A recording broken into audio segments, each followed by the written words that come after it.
Pero ito naman ngayon, Carla, motivations, purpose, at empowerment, ilan lang yan sa pwedeng ituro sa atin ang sunod natin makakapanayam. Kaya let us all welcome Miss Cherry Africa, isang life coach. Good morning. Good morning. Carla, good morning. Miss Cherry, balita ko, nag-hold daw kayo ng seminar about empowerment sa mga bata at sa mga adults. Can you please tell us something about it? Well, for this summer, meron Yes. po kaming mga programs for young children from ages 3. Ang first module namin is from 3 to 6, and then ang second module is from 7 to 15 or 16 years old. So these are for the teenagers naman. It's on empowerment and leadership, rooted on an approach called neuro-linguistic programming. What made you decide to go into life coaching? I lived out of the Philippines for 14 years. I lived most of my life in Singapore and Malaysia. And in those two countries, very, very common ang life coaching. No? We basically wanted to guide people to achieve their success. So I took up NLP, neuro-linguistic programming and hypnotherapy, and I've been using these two tools basically to help others reach their goals. Alright, okay. So, children and adults po yung binibigyan nyo ng seminar. Yes. Hiwalay po ba to o sabay po silang kayo nag-hold ng seminar? And also 3 years old? Ano po ba yung tinuturo? Pag 3 years old, it's really just basic. Alright, okay. Trying to be more confident, trying to be able to express yourselves. No? So that's very basic. I started kasi in the kindergarten programming. So parang yan yung aking comfort zone for young children. Then we've gone to tweens age and then mga teenagers, young adolescents, mga generation. So yan ang parang specialization namin, mga young adults. And then may mga corporate din kami. So hiwalay sila kasi it's a different approach. It's a different delivery system for them. Okay, so confidence, of course, is very important in all aspects of our lives. Ano ba usually yung dahilan na mawawalan ng self-confidence ang isang tao? Usually, nadi-disempower ang isang tao when at a very young age, maybe somebody tells you na you're not good enough. Yes. Or maybe you compare yourself against your sibling who's probably better than you. And then nagkakaroon ka ng belief na that disempowers you or paralyzes you. Or maybe there's certain fear because of lack of skills. Maybe kunwari, ang confidence is based on kunwari, speech, and hindi ka masyadong magaling mag-English, then that actually stops you from actually expressing yourself. So what we do is, kumbaga parang nag-reverse engineering tayo. We study the brain, and then we look at, all the things that actually stop you or prevent you from achieving your goals. And then from there, we try and do intervention techniques. No, na for young children, tinatry natin in a very subtle way, just put it into our programs. So then they discover again the inner strength in them, and then we encourage them to play to their strength and speak out and teach themselves and be more confident. Yes, meron din po kayong technique na ginagawa po yung NLP. Ano po ba to? NLP started in the States.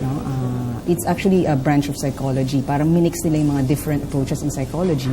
And then it's a change tool. It's an achievement technology. So if you wanted to be better, if you want to find the best version of incredible in you, NLP can be a technique to actually do that. So you go look for NLP practitioners to actually help you in the program and then set you up for success. Can you give us any idea on how the seminars go? Parang is it all talking or meron rin bang mga exercises na ginagawa? There's a lot of exercise. There's a lot of intervention tools. For young children, what we do is we try to make it as fun for them. So actually what differentiates our summer programs are two things. So number one is we make it very fun, context-based for them. So we draw inspiration from movies like CSI, Harry Potter, Divergent, Hunger Games. And then ang program namin is based on that format. And then because it's fun for the kids, it ceases to become a lecture or workshop. And then using all of these formats and all the metaphors in the movies, we try and inject the NLP techniques to help empower them. So marami kaming in our summer camps, maraming mga parang affirmations or pronouncements. Like for example, I am actually more superior to my limiting beliefs. I am very powerful. I'm a superstar. We use the term superstar to try and encourage them to find, the incredible in themselves. What makes them awesome? What makes them powerful? So that's for the young children. And ang pinaka-slogan ng camp namin is you have to play it big and you have to play full out. You have to give yourselves, give everything in you in the game of life. Ngayon, For adults naman, it's still the same. No? It's fun. There's a lot of exercises, a lot of energizers, but there's also a lot of mga lecture or workshop type.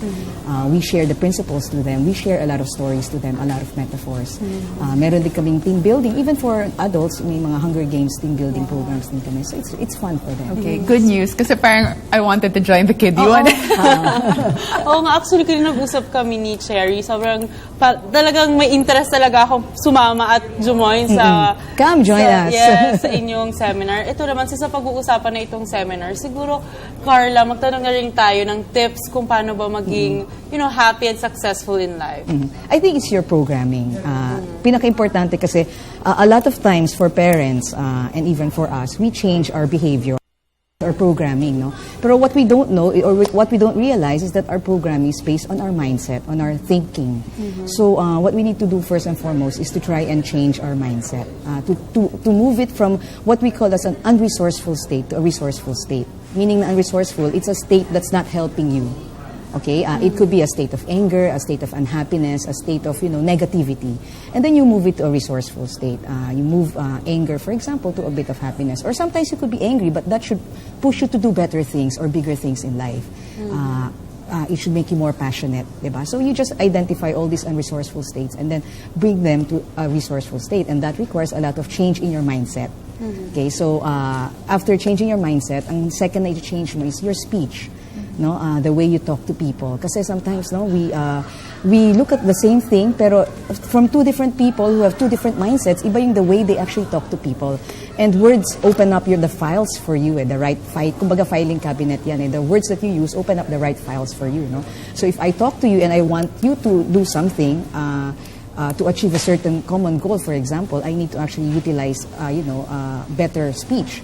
So yan yung next na i-change natin. So for all our kung ano yung mga parang alternative ways of saying things. Even how you talk to your parents, for example. And last mo na i-change yung habits. Pag na-realize mo na, sige, I want to change my programming, my speech, then we help you change your habits. And if there is willingness on the part of the person to change, then ang dali na lang yan. Meron tayong tinatawag na 21-day habit na if you start it from day 1 until day 21 continuously, mag-change na yung habits mo. So it's really important to go into the seminar with an open mind. Kasi minsan parang iniisip natin, I want to change, pero meron pa rin inside na medyo not allowing you to do Yes, this. correct. If you want to change ang concept ng NLPs, you could change in a heartbeat. Kasi di ba parang we actually parang mystify change, na parang very mysterious siya, na parang it will take so much time for you to change. But really, in a heartbeat, you could change as long as you want to change. Yes, that's right. What about for you? Do you have a personal experience in your life na parang how did you achieve your success? Basically, I think ang pinaka-experience that's really, taught me a lesson in life is when I was in Singapore. Kasi I really wanted to be a trainer, a speaker in Singapore. And unfortunately, the people I met there, medyo parang they open up, the opportunities for me. Kasi nga, I think there's a bit of discrimination.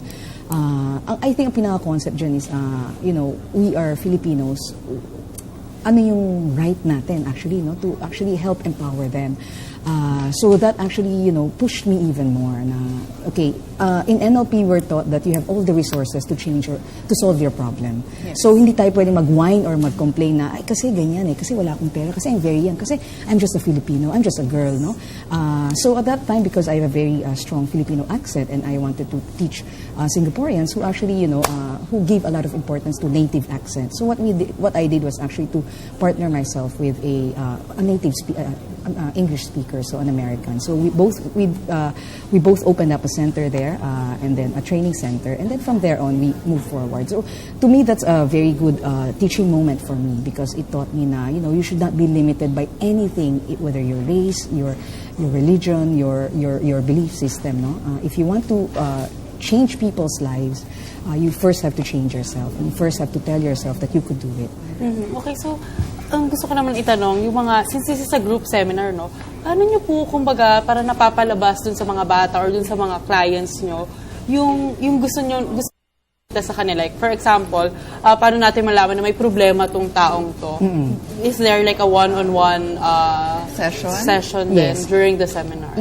Yeah. Actually, we start with a group session, no? Correct. And then ang pinaka first important ano dyan is modeling excellence. Na whatever we're saying, we have to model it. If we're saying energy, we have to be energetic ourselves. If we're saying happiness, we have to be happy and joyful when we share our, our workshop, our thoughts, our stories to other people. So yun yung pinaka very first important thing that we have to do. The second ngayon is we do group sessions, and in those group sessions, it is very safe for them to share as a group. If you single them out as an individual, they die 1,000 deaths. Diba? So what we do is provide that safety space for them to just express themselves, to ask questions. And then may mga participants kami who are very willing to actually ask questions, who wanted to change, no? And then during moments of more relaxing moments, mga free periods namin, we'll sit down with our participants and just, scaffold or discuss it with them and give them some life lessons or some tips, no, on how to move about their situation, move forward with their situations. Okay. So what are the details of the workshop? When will it be? Where? Well, it started end of March. It's still ongoing until the 16th of May. So we're having our games tournament this Friday, so it's a very, very exciting program. All our participants are looking forward to it. And then we'll have a second run for students of international schools in June 30 until July 12. And then ongoing yung mga programs namin, we go to different schools, we give workshops, seminars, and even for corporations, no, we're invited to actually do keynote speeches, motivational talks, so we do that with them. Okay. And kasi diba parang so it's different for everyone. Some people can already change their mindsets using that one seminar. Pero what about the others who parang need additional time? Can they also reach you for one-on-one sessions? Yeah, we do one-on-one sessions with them. It depends on basically the problems that they present. Usually the presenting problem is not the root problem. So we take time to actually, dig deeper. So ang first session, pag naga one-on-one, usually takes about 4 hours. And then eventually, pag alam na namin how to move forward, if we share a program with our clients, then that's when we do it a 1-hour session. Usually for mga 12 sessions, 8 to 12 sessions. Okay. Kano po ba sa tingin nyo kahalagang self-confidence para sa isang tao? It's very important kasi even though you have the skills, if you're not able to pitch it, if you're not able to exude confidence, nobody will listen to your story. So this is what we tell all our participants, that you have wonderful, wonderful stories to tell. So ang first ano niyan is just be confident. So it's very important. Okay, so maybe you have a final message for our viewers and also invite them to join your workshop as well. Sure, thank you, Carla. Well, ang message ko lang is I'd like to invite everybody to have winning mindsets. That's the most important, especially for us Filipinos. Our goal here, World Stage in the Philippines, to create a mastermind group of people who think, who feel, who move success. We're inviting you to our camp, especially to our camps, especially for the young children, ages 3 to 15 years old. Our next camp next week is Camp Pitch It, where we teach them public speaking, confidence, overcoming their fear of sharing their stories to others. So that's gonna happen for 1 week. Okay, so yung sabihin, hindi lang to one-day seminar. It's a one-week seminar? It's we're running our seminars for 1 month. And then every week nag-change yung theme namin. Okay. So just to clarify, the seminar that's ongoing now, pwede pang sumali yung mga viewers natin if they are Pwede interested? pwede pa. Today is The 6th. the 6th. Yes. No? Pwede pa sila sumali. The 9th is the last day. The 9th is the big day, the Hunger Games Day. Wow. And then next week, we have 1 week of public speaking program. Thank you so much. Thank you so much, Carla and Thank you. Carla. Thank you so much. After nito, Sherry, mag-usap pa tayo. And that is Miss Sherry Africa, isang life coach. Maraming salamat po. Thank you so much.